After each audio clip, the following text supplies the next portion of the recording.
Kia ora, my name is Maddie King and I'm going to be answering the question what my understanding of leadership is.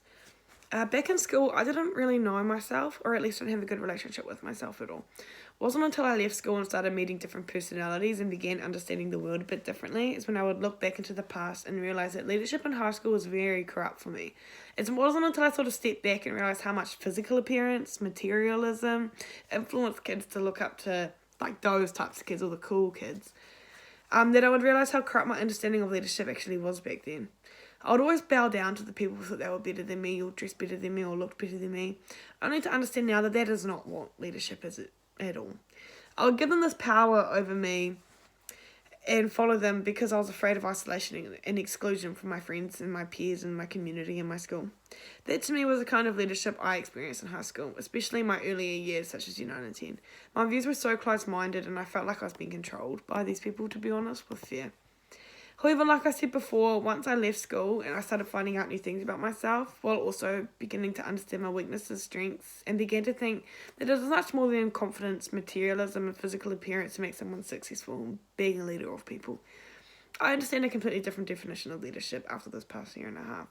I understand now that leadership is people who align their energy, knowledge, skills, their time, or their credibility towards the vision they share, towards influencing or changing newer ideals and shared purposes.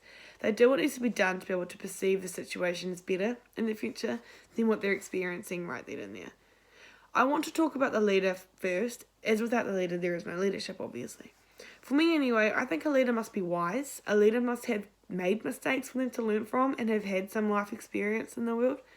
People must be able to understand a leader's being, who they are, what their foundational values are in life. Leaders must be clear of these values and cannot contradict them or behave differently to what they say. They need to be clear of what they fundamentally stand on.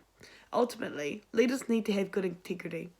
This means that the leader's behaviour is consistent with what the leader's words and the leader's foundational values that the leader stands on. I personally find that a leader must have a good balance of empathy and a good balance of sternness and want to understand and assess different situations for people. Now I would like to talk about leading. Leading involves being in a type of role where their knowledge, skills and competencies are needed. In this role, a leader must have good communication with the people they're leading, as well as good listening skills.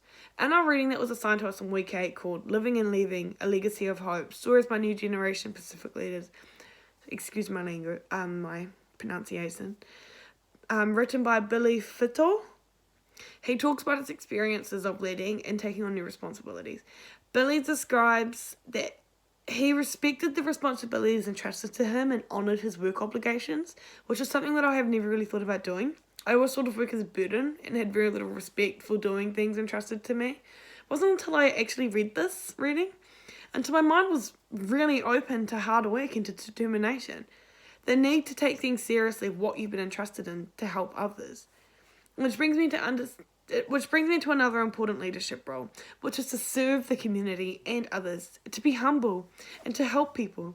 It's important to understand as a leader that the role that they have taken on is extremely important to enhance people's abilities to be the best that they can be, for them as a leader and for everyone around them that they are leading. The third and final dimension of leadership I want to talk about is the environment that the leader is in. Leadership always takes place in a community, as you're surrounded by people that you are able to lead. For example, if you're weeding the gardens by yourself, then you are simply just weeding the gardens. But if you're surrounded by people who you are teaching and modelling positive behaviour and leadership qualities, then you are showing leadership. Time is also very important. As the setting from yesterday is different to today, and the setting tomorrow is different from today. The need to envision a better future for tomorrow and how we can adopt and adapt new strategies from history to today and the future. An example of all of these dimensions is from the reading and from Billy. His story was inspiring to me, really, and opened my mindset about hard work and determination. Billy was from the islands and became very successful in his education, which was a major achievement for his family and community. However, halfway through his secondary education, he was expelled from school due to his choices and his actions and not his academic achievement, which was a really hard for his family to understand. Before this, he bragged about becoming successful and was very immature. After he was expelled, however, his family and community was very disappointed in him, and no matter what he did to help them, they still ridiculed him. This made him hit rock bottom.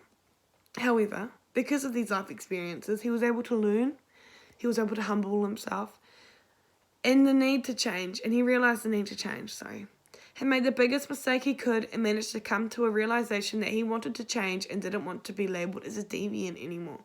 This, to me, was the first step to becoming a leader. Acknowledging your wrongs and weaknesses and to try be and do better.